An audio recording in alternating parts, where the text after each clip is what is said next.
Hi, Sharon. Hi, Corey. It's so nice to meet you, and thank you for rescheduling. I know we were having a little little difficulty trying to get connected, and I really Sorry. appreciate it. Oh, it's all good. My pleasure. So I am Corey Andrew Powell, and I'm with Instinct Magazine. We're a leading LGBTQ plus pop culture site, and so of course we love our Sharon Gless. Get that out Oh, there. God. Thank you, Corey. You're welcome. Now, I want to just begin too by saying that I have the book here. I have it actually.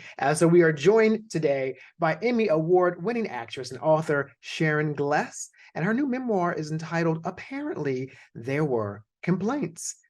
And it's out now on paperback, which is part of the promotion that you're doing now. It Terrific. was hardback last year, and I did the audio also, which won 3 awards so far. Yeah, and I'm glad you brought that up because I actually, I got the full Sharon Gless experience. I actually downloaded the audiobook, and I read the book as I listened. I had Oh, you in my full God. immersion. It was amazing. Well, Yeah, bless you. How'd yeah. you like it? It was amazing. Well, because the thing is, you have a very distinctive voice. I mean, obviously, that's been such a big part of your identity. So I already was hearing it in your voice anyway as I read it. So I thought, well, let me just Thank you. yeah, Thank you're you. very welcome. You're very And welcome. I liked recording it. I liked recording it a lot more than writing it. And so, what made that more fun? What was The heavy lifting had been done, the writing of mm, it. That yeah. took 7 years. When it came to recording it, there were all my words just going past me, and all I had to do was read it, and I could be free emotionally to just. I knew the words, I knew what I had written, Hmm. and I knew how I felt with each sentence. Yeah. So I got to really do it as I was reading it to the audience, and there was one moment when it was something about my grandmother who was very powerful in my life. Grimmy. Grimmy, you did read it. Yeah, Grimmy. And as rough as she was, um, I can't remember. There was something in the book that helped. That when I mentioned, I started crying as I was reading it. Crying, my voice cracked, and I said to the people on the other side of the glass, I said, "I'm so sorry, you guys. Let's cut it. Let me start that part over again." And my director yells, "Are you kidding? That's gold. That's Yeah. gold. Leave it Yeah. in." So, Yes, I did hear I heard the emotion in your voice. I could hear it. And I love that you opened up the book. There's like a photograph of you as a little girl, and you say at that point you're the happiest little girl in the world. But the book covers a lot because you also start as a baby, really. You start with your birth and you go all the way through to your career. So there's a lot going on there. So, yeah. what was that process like? I mean, was it cathartic? Was it difficult? How did you view the process? Well, I knew I had, when I was offered the book, I thought, I'm not a writer, but the woman offered it me, said I was a storyteller. And I guess I am. When you perform, you're a storyteller. Um, but when I came up, what made it, at least the goal was I came up with the title, which was Apparently There Were Complaints. Mm, And that was a line that I used when asked why I was in Hazleton, which is the Harvard of the rehabs here in mhm. America. It's for alcohol and drug rehab. And I was there, and it was a big scandal at the time. And I tell it in the book, but it was a scandal at the time because it wasn't chic to be in rehab then. And I had just starred as probably the most famous alcoholic on television, who was Christine Cagney. Mhm. But I didn't think I was alcoholic. So, but anyway, so I went there under heavy encouragement, Mm. and the press found out I was in there. Oh, gosh, sorry, No worries. I'm very sorry. It's okay. What was that? Um, take that. Thank you. Um, anyway, somebody. It's a 28-day program, AA. Well, I was there 7 weeks. Mm. I was a tough study, Mm. and I didn't mean to be. It's how it goes. Yeah. And at um when I got out, somebody had read a lot of the stuff that went on about me while I was in there. And this friend of mine said, "You were in Hazleton?" And I said, "Yeah, I was." She said, "Why were you in Hazleton?" And I tried to be light about it. And I said, "Apparently there were complaints." Yeah, it's a great title. And you know what? Isn't it? Listen, it really is. And all of us probably have one of those. Apparently, there were complaints in Oh, our sure. lives at some point. Exactly. And that's how Yeah. the title was born. I've seen interviews where you've discussed Cagney and Lacey as being, of course, this pop culture phenomenon that was much bigger than a TV show. But I was always wondering, like, what was the first time you realized it? Like, what was that moment when you were like, oh, wow, okay, there's something else happening here with this show? There was. No, I have to remind you, it's a television show. We didn't have audience there. Occasionally the crew would applaud if we really, did Right. a great scene. Right. But we didn't know our we didn't know the impact that we had. And towards the end of the show, the end of the run, Tyne and I had to march. Not had to, we got to march against Washington for Mm. women's rights. It was Bush. And I don't know if I'm allowed to say anything I want on your show. Oh, Um, please, everything. well, I found a very funny bumper sticker. I can say anything I want on your show. Absolutely. I mean, we have a gay male audience, girl. Oh, okay. Let her Well, rip. I was going through these files at home, and I had a political file, and I was cleaning things out, and I pulled a bumper sticker out, and it said, "The only Bush I want to see in the White House is Hillary's." Is that a riot? I bet you she even laughs at that behind closed doors. I'm gonna I bet so. guess. I don't know, but there it was. I Yeah, thought that's right. pretty funny. At any Yeah. rate, I was telling you. Oh, so Tyne and I were invited to march. Mhm. And to lead the march with Yeah.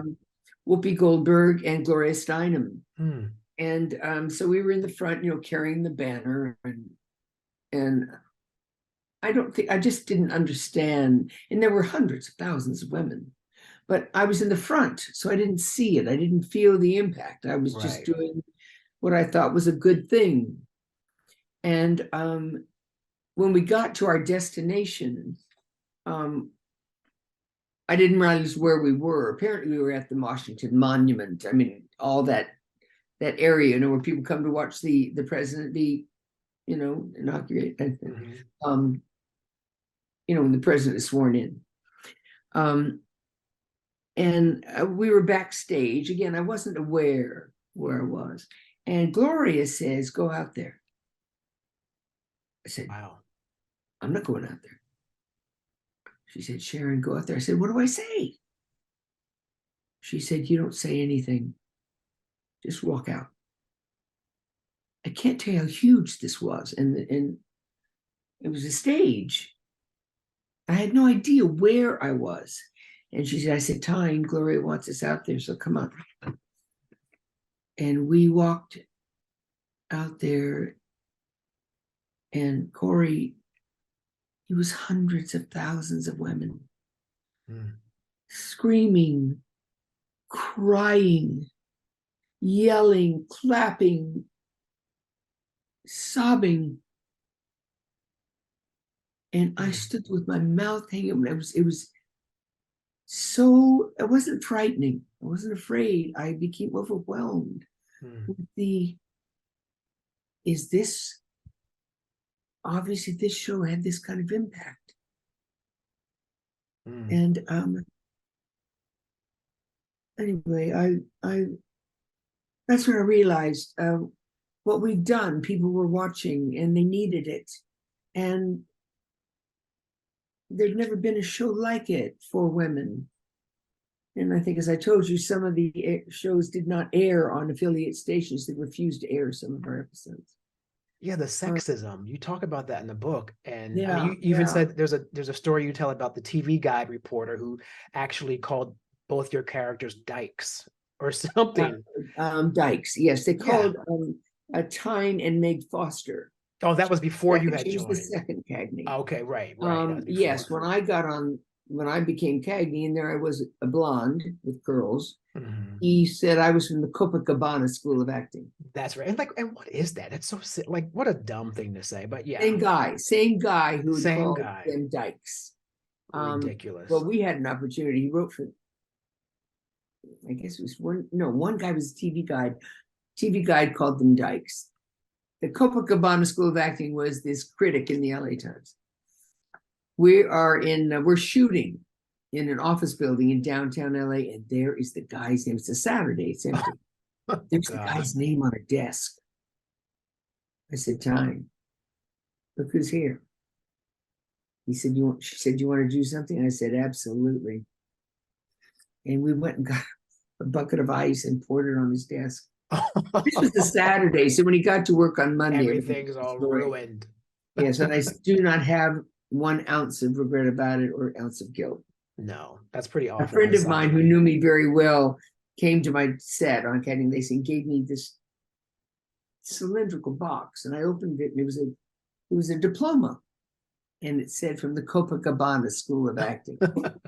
And I had it framed, and it's hung in my trailer for years. Yes, well, that degree has served you quite well, ma'am. I'll just tell you that. And that brings me back to your amazing career. Queer as Folk. You played Debbie Novotny. She's the amazing P-flag mom who is very supportive of her gay son. And I've seen you do interviews talking about this character, this show, the role of Debbie. And you said when you read the script, you had to play her. Like you immediately knew that you had to play this character. And in doing so, you learned a lot about the LGBT community, but also you learned a lot about how this character impacted others who maybe wished they had a mom like Debbie in the LGBT community, probably primarily gay men. But share a little bit about that with us, that experience of playing Debbie and the impact it had on audiences. Well, I loved the script. It was shocking. I mean, sexually shocking. And I've done a lot of TV and I know television. There'd never been a script like that. Mm-hmm. And I asked the producers, because oftentimes the script is written with all kinds of stuff in it. They don't do it, but they write it that way so they get the money to make it. Whoa. So I asked the producer, I said, are you going to shoot what I read? And they said, every frame. I said, then send me in, coach, and because I've got to be a part of this. It was so shocking, the subject matter and the scenes were just blatant. And also, I happen to love Debbie because I just thought she was outrageous. When I called Showtime and said I wanted the part. I went after it. It's not like, they were looking for me. And I said I wanted it. And they asked me if I would mind meeting the producers. I said, not at all. And they flew me into LA.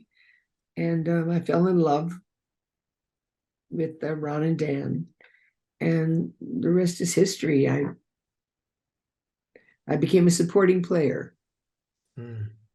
And it was fantastic. Changed my life. I thought, my best friends are gays. I know all about the gay community. I didn't know anything.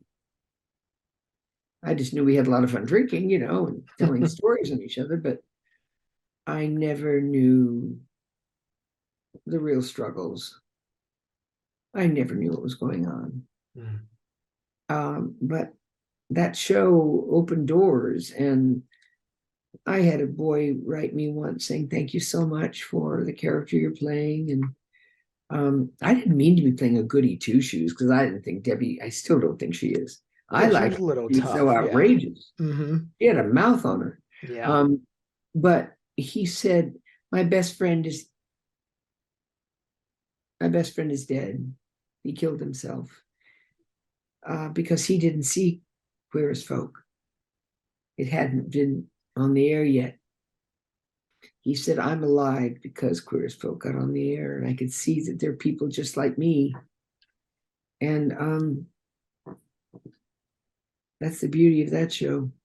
I mean, yeah, it was outrageous. The sex was fantastic. The quotes were beautiful. Right. I wanted to stay on the set, but I was sent. Go to your room, Sharon. Yeah, because they were always naked on that show. Always, A lot. always. Yeah. And I didn't They're mind wonderful at all. boys. They were wonderful actors. You know, it took a lot of courage to do what they did. Mhm. And I love them. We're still that cast is closer to me than any of the cast I've ever worked with. Sharon Gless, wait, I have one more request to ask of you. So you know how we were going to do this interview originally on November 30th, and the next day was my mom's birthday. So I was going to ask you then to wish my mom a happy birthday, but we didn't get to do the interview then. So my mom's name is Mercedes, and I wouldn't be upset if you decided to maybe say happy birthday to my mom now. I say it is your mom. Is she hearing this? Well, she will. So we're recording we're recording this as a podcast. So she will. I'll play it for her. I'll show it to her. And she loved Happy Cagney Amazing. birthday, Mercedes. You raised an extraordinary boy who's a man now, but you did a good job, Mercedes. Thank you. Happy birthday. Thank you, Sharon Gless. We appreciate you. Thanks for being here today with me at Instinct Thank you, Magazine. Again, the Lori. book is Apparently There Were Complaints.